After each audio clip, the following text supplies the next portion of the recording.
Welcome to the Bible Made Clear. So we're going to go through an overview of the book of Daniel. This is the fourth and last major prophet. There are four: Isaiah, Jeremiah, Ezekiel, and Daniel. So Daniel, why this book in the first place? The overall theme of Daniel is God's sovereignty over the people of Israel and the nations of the world. So despite the threats of Gentile powers, the God of Israel is always triumphant. And that is one of the themes that carries through the entire book. So we'll see that God will preserve his people no matter what location they are in. We see this even in the book of Esther. So even though Israel is out of the land, or even individuals are out of the land, God watches over them because he has a plan to preserve them as a nation. And Daniel teaches us how to live outside the land of Israel under the law as a Jew, because all their functioning when they were in the Promised Land before they went to Babylon was really within the confines and direction of the law. But now, being in captivity in Babylon, how do you live successfully outside of Israel? There's a way to do that, and that's some of the principles in the book of Daniel show us that, how a Jew like Daniel under the law could be faithful to God, and what a example he is actually to all believers. Just a tremendous example of a young man and then an older man of faith. So where does Daniel appear in the Hebrew Bible? Well, the Hebrew word Tanakh, right? So we look at that, is really an acronym for the first five books, the Torah. So we see the Torah, the law, the Nevi'im, the prophets, the Ketuvim, the writings, and then these are the books under the law, the first five books, also called the Pentateuch, Penna being five. And then you have the former and latter prophets in the Hebrew Bible. They're arranged a little differently than our English Bible.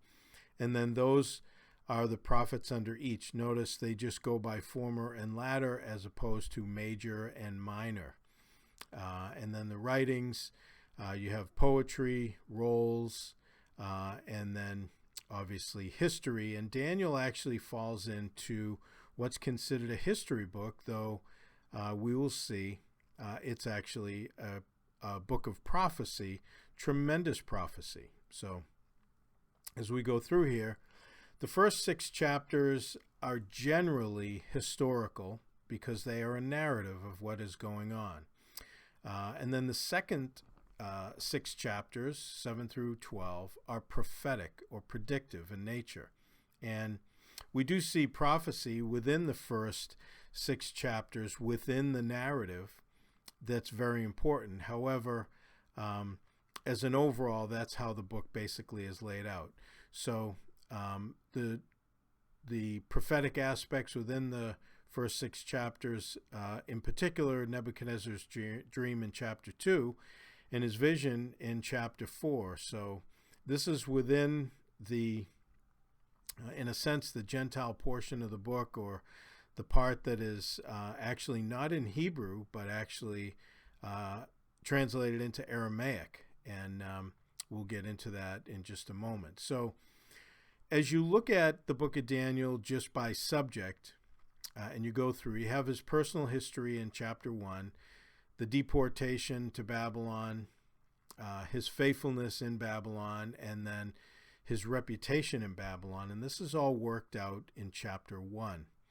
And then we see the deportation actually happened in 605. Again, Israel did not go into captivity until 586. Nebuchadnezzar had come down in 605, and then 597 to take others from Israel because he was controlling them through their puppet kings. But their actual captivity and the destruction of Jerusalem didn't happen until 586. So Nebuchadnezzar has his dream in chapter 2, and this is kind of how it lays out. some of the chapters, and then his image in chapter 3, the Hebrew children in chapter 3, which is obviously after Israel is now in captivity after 586. And then as you move on down, Belshazzar's feast, Nebuchadnezzar's grandson in chapter 5, where the Medes and the Persians take over, and then you have the first year of Darius, which is the next year, in chapter 9. But you have Daniel also, actually that should be a 6, but Daniel in the lion's den in the first year of Darius, actually in chapter 9 later on. You have the returnees in 537, and then Daniel's vision near the end of the book, 533. So obviously the chapters, the latter chapters are, and some of the others are actually out of order a bit. However, for the most part, the book is sequential. And then Daniel had roughly a 70-year ministry, actually a little more than that, in Babylon. Very, very successful man of God, because he was taken actually before the 70 years started, and then he prayed in chapter 9 regarding whether or not, as an old man, God would use him in his old age, where the 70 years were up. So now let's take a look at Daniel and his friends. Their names are changed not to protect the innocent, but to indoctrinate them.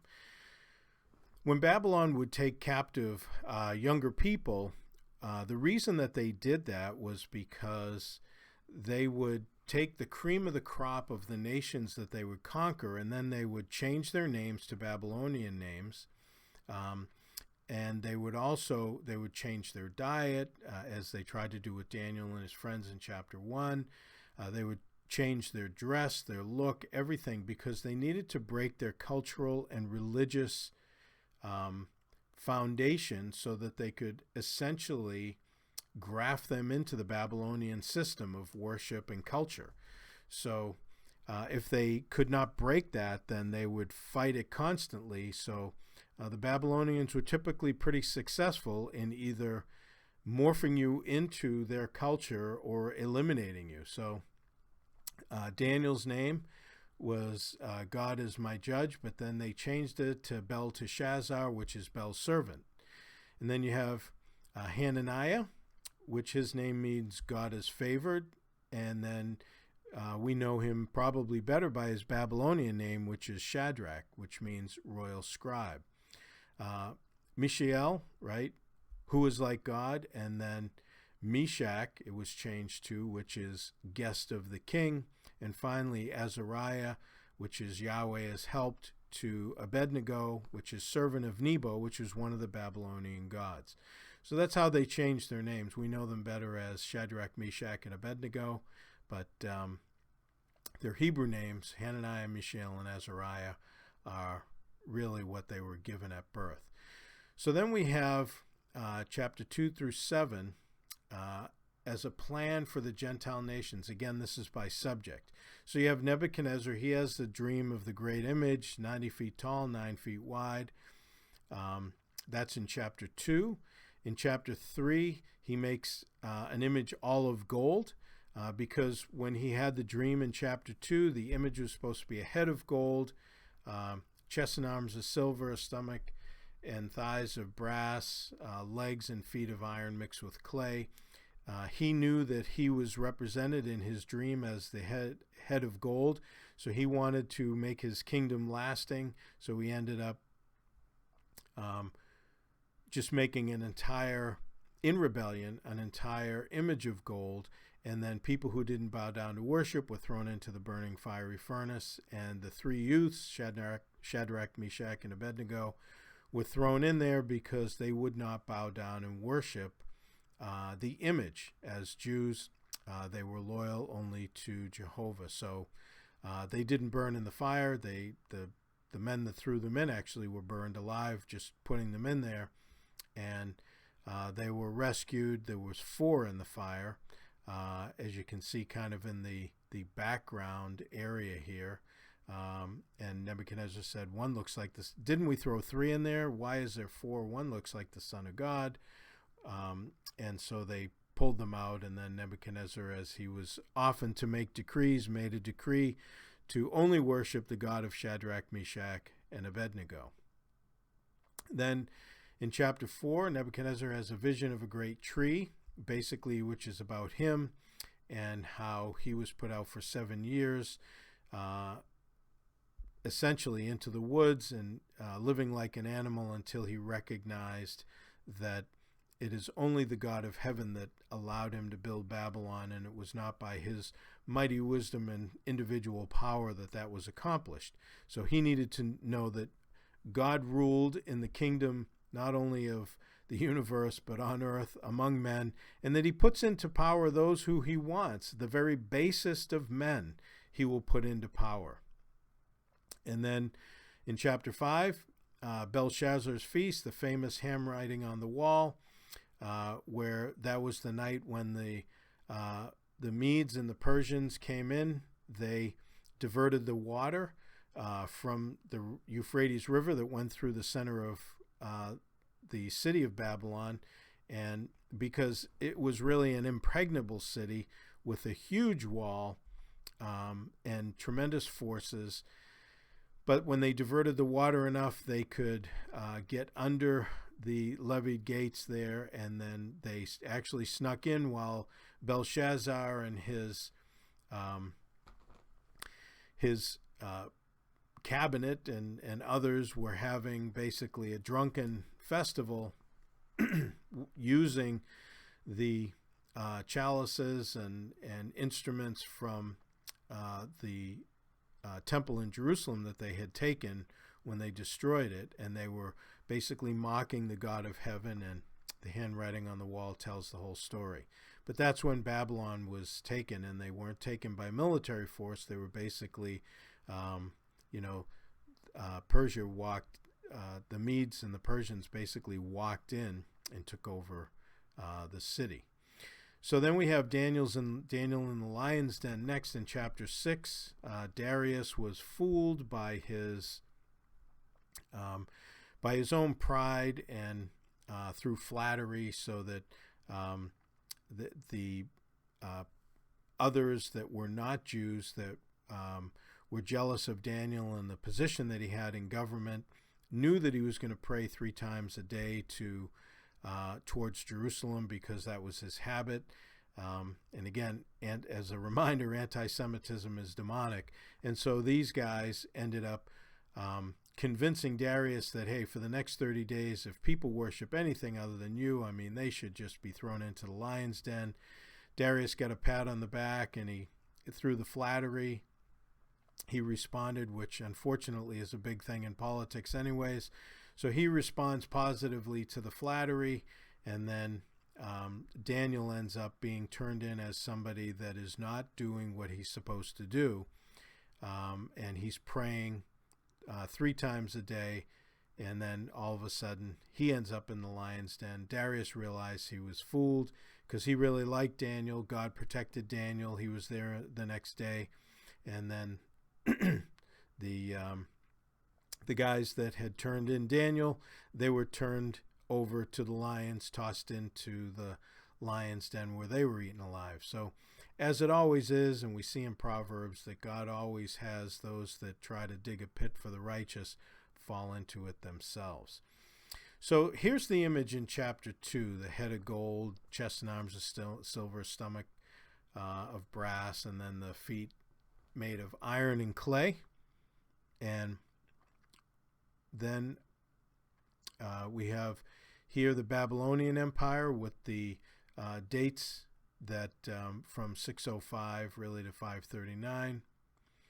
The chest and arms of silver, which was really the Persian Empire, or the both arms, the Medes and the Persians together. Greece is represented in the thighs of brass, and so that's it's actually the stomach and thighs of brass, and then the legs of iron is Rome, and then the feet of iron mixed with clay is the revived Roman Empire of the last days, which is going to come out of the European Confederacy as we know it today, the Eastern Western European Union. So somehow they'll be morphed into 10 divisions that the Antichrist will have rise over eventually. This is another image of it. I get this out of Charting the Bible Chronologically, a visual guide to God's unfolding plan by Ed Heidenson and Tommy Ice. I would highly recommend this book. Great visuals, good learning.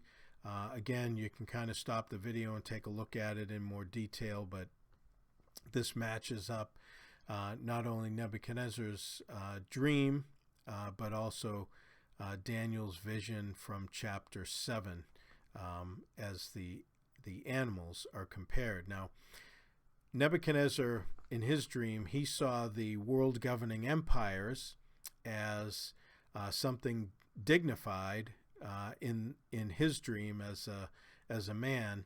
However, Daniel, in his vision of basically the same thing, notice he sees them as animals, because the reality is that man, in his rule over other men, acts animalistic, and that's why they were described in the ways that they are, with the type of animals they are, as you read through Daniel chapter 7. So again, recommend that book highly. So here is Daniel's age. He was probably taken in chapter 1 roughly at 15 years old. It's probably within the next couple of years he interprets Nebuchadnezzar's dream. And then chapter 3, his friends are thrown into the furnace. So he's another couple of years. He interprets Nebuchadnezzar's second dream in chapter 4. So he's older at that point. Now here's a guy that is serving as a high up political office within the Babylonian kingdom, and he's a devoted Jew. So it's just amazing that Daniel could function the way that he did in Babylon and bring the glory to God the way he did. Now this tells us that you can have very spiritual people in high political positions. I think that Daniel is a perfect example of that, and a tremendous man of faith. So if only people could be like that. But here's a guy all these years faithful to God. He's one of the few in the Bible that really there's no criticism of anything that he does. In chapter 5, he interprets the handwriting on the wall for Belshazzar. He's older at this point. And then he's in the lion's den not long after that with Darius when he took over, Darius the Mede. And then he has his visions and dreams in chapter 7 and 8, and chapter 9, which is the 70 weeks of years prophecy in his early to late 80s, and then his final visions probably, this is conservative, I think he was probably in his 90s maybe, at least at that point. But either way, an old man still serving God faithfully all those years and never got back to Jerusalem. Just amazing. Lived a tremendously faithful life away from Israel. So the outline in chapters 2 through 7 works out to be what we call a chiasm. It's taken from the letter chi because it looks basically kind of like an X. And so the language in chapters 2 through 7, this is a little different way to outline it, is Aramaic. And then it's really designed for remembrance. There's a number of chiastic layouts in the Bible with chapters, and they just help to kind of balance out. For example, we see the Gentile history represented in the dream of Nebuchadnezzar in chapter 2. We see the same thing in Daniel 7 with the beasts. They're both Gentile history. And then you have the preservation of the Jews, the 3 youths in chapter 3, and then in chapter 6 you have Daniel saved in the lion's den. And then finally, you have a Gentile king that's judged in chapter 4, Nebuchadnezzar, because of his pride. And then Belshazzar in chapter 5 because of his pride. One king eventually repenting, that's Nebuchadnezzar, but not with Belshazzar. But just an interesting layout. I thought I'd share that with you. So as we go on, in chapter 7, we have Daniel's 4 beast vision. And then an important vision he has of God, the Ancient of Days, and then the Son of Man, receiving the kingdom of the Ancient of Days. So as we look through these prophecies, in prophecy, the Gentile nations are seen as a sea. And then the winds are something that is ominous. There's no direction, which is the idea. And then, so in verses 2 through 6 in Daniel 7, we see 3 beasts that rise out of the sea, and that's the sea of Gentile nations. Then the 4th beast in 7 through 12, and then we see the Son of Man revealed in verses 13 and 14. So Nebuchadnezzar is the head of gold, and then we also see the lion in comparison in Daniel's vision, right? Next is the Medo-Persian with the torso of silver, and then we see the bear with 3 ribs in his teeth, right, in comparison to the Medo-Persian Empire. The 3 ribs are probably Babylon, Lydia, and Egypt, or Babylon, Assyria, and Egypt, either way. And then you have the thighs of brass compared to the leopard. This is the Empire of Greece and Alexander the Great. And the leopard is certainly apropos because he moved very quick to conquer and conquered a huge area. As a matter of fact, he died around, I think, 33. He never married. He didn't have any children. And so his kingdom was divided up and taken by his 4 generals, Cassander, Lysimachus, Ptolemy, and Seleucus. And that's pretty much the areas that they took over.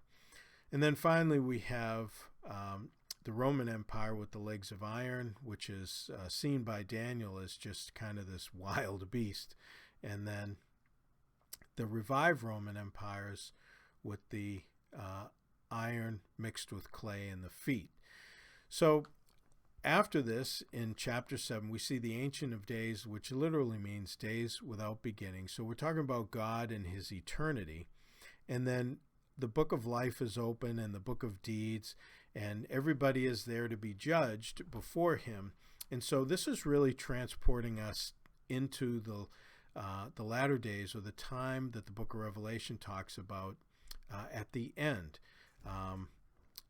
From chapter 6 through the end of chapter 20. But chapter 20 in the book of Revelation talks about the millennial kingdom, the 1,000-year reign of Christ.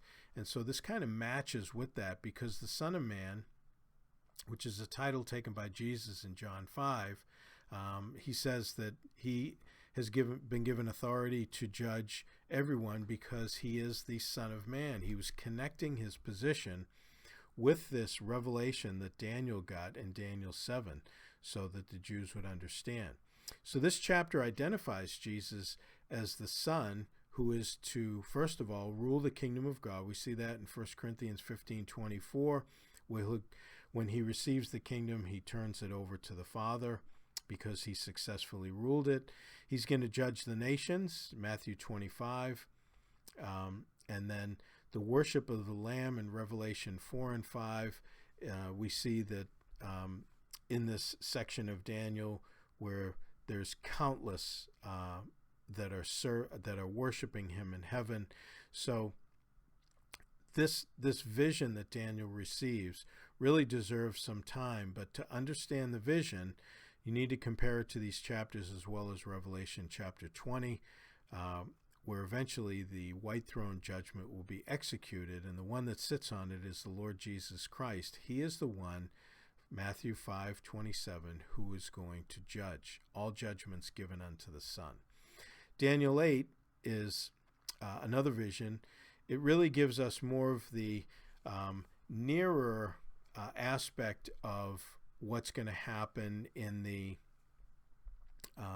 work just prior to the birth of Christ. There's a 400-year, notice here where it says 400 BC, from there to what we would see as 0 BC, way off the chart. There was no prophecy, or no scripture written, no prophecy given. So those 400 years were from Malachi to basically Matthew. And it gives you kind of an idea here with the fall of Babylon. You know, you get Daniel's vision, the fall of Babylon, and then the fall of Persia. And then with them is the pickup of Alexander the Great. And we move to the Roman overtake with Antiochus Epiphanes, who actually desecrated the temple in Jerusalem. He hated the Jews. He was a Roman leader. And the identification of him is really the anticipation of the Antichrist. He functions like the Antichrist is going to function in dealing with Israel and the Jews. He desecrates the temple. He sacrificed a pig on the altar. This is at the time of John Hyrcanus and the Maccabees and all that was just prior to the coming of Christ. And so it's pretty much laid out there really in chapter 8 for us. So then we get a little bit more information on him.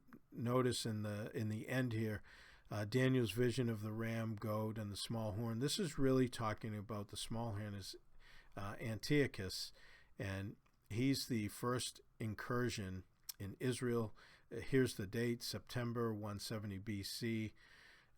And then you have 2,300 days. The day of the sacrifices restored were on December 25th, 164 BC. So you got a literal 2,300 evening and mornings, the day the sacrifices were taken away, and then the day they were restored.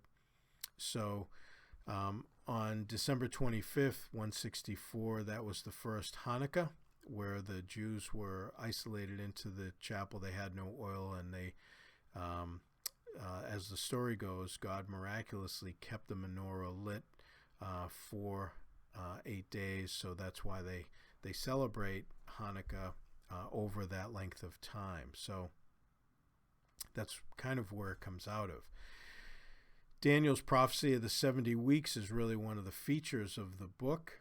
There's 77-year periods. So in Sir Robert Anderson's book, The Coming Prince, he calculates the 77-year periods or the 70 weeks of prophecy of Daniel 9, which provides the detailed timeline for the Messiah's first coming and the future 7-year tribulation period referenced by Jesus in Matthew 24. So this is what Anderson says. The Julian date of that 10th Nisan was Sunday, the 6th of April 32 AD. What then was the length of the period intervening between the issuing of the decree to rebuild Jerusalem and the public advent of Messiah the Prince between the 14th of March 445 BC, the 6th of April 32 AD? The interval contained exactly and to the very day 173,880 days, or 7 times 69 prophetic years of 360 days, the first 69 weeks of Gabriel's prophecy. As you read through Daniel 9, you see that 77-year periods are determined upon Israel, Jerusalem, the city. So though Ezra came back to rebuild the temple, Nehemiah was given this decree under Artaxerxes Longimanus. You see that in Nehemiah chapter 2. And that was calculated by Anderson to be March 14th, 445 BC. So the question is how the sevens are calculated, and you can get Anderson's book for the detail, but basically it lines out to be like this. If you look at us as the current church age here, you have the prophecy in Daniel 7. There's 7 7-year periods, and then 62 7-year periods, or 69 weeks of years, and then the seventh one is stuck off in the future, known as the tribulation period. So you get 490 years altogether. This is 483 in this section here, this first section, and then you get the last 7. That's actually Revelation chapter 6 through 18. So again, I think Anderson does a great job in his book if you're interested in that detail. Then we get to chapter 10 through 12. And spiritual beings are non-corporal, or they are not omnipresent. And Daniel prayed in chapter 10. Michael the archangel fought the prince of Persia to bring the answer. Now, there are demonic beings that are behind much of the government's operation in the world. Satan manipulates the governments of the world. Those are the verses that you can look up, and he does it through principalities. We find that where Paul writes in Ephesians 6:12. And in Daniel 11, which is a very detailed chapter, you get 135 fulfilled prophecies between Daniel 11:1 and 35. It is an amazing chapter. Liberal scholars tried to change the date of Daniel because of the amazing detail. They tried to change it from roughly the late 500s BC to after the actual occurrences, because they couldn't believe anybody could know what would actually occur and what governing empires would happen, blah, blah, blah. So they say it had to be written by somebody else, not really Daniel. So Daniel has even survived the critics' den. What's interesting is that Daniel was also translated into the Septuagint. That was around 250 BC, so that's even before when they think that he needed to have written it if it was by somebody else, if it was written afterwards. So either way, the critics fail, and the Bible is true. So this chapter is divided between what is prophesied of Alexander's kingdom, and then it moves off into the tribulation period. So the chapter divides up like that, and that's why you have that little representation with the pushing off of the 7 years from Daniel 11:36 through 12. In chapter 12, verse 1, we have the tribulation period time discussed. It's compared to Jeremiah 37, Joel 2:2, and Matthew 25:21, which is the worst period of time that people will ever see in the world, in all human history. Can only be one of those, right? You can't have two. You can't have two worse. Verse 2 is the resurrection of the Old Testament saints for the millennial kingdom at the beginning of the millennial reign. Verses 4 through 9 is the prophecy that's sealed up until the end, which is really revealed in the book of Revelation. And then verse 11 talks about 1,290 days after the abomination of desolation will enable the cleansing of the temple and judgment of the sheep and the goats. Most likely this additional 30 days beyond the 3.5 years. Daniel mentions them specifically.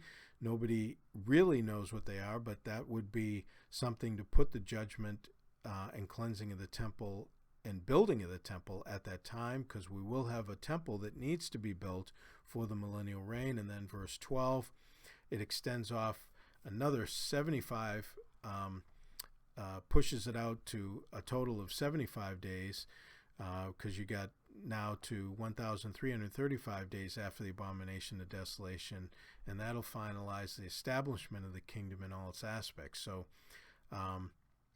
those are guesses. Nobody actually knows for sure. Commentators say different things about it, but it's just interesting how specific the timeline is. So this is kind of how the tribulation period would divide, right? You have 7 years. The abomination of desolation divides it in half.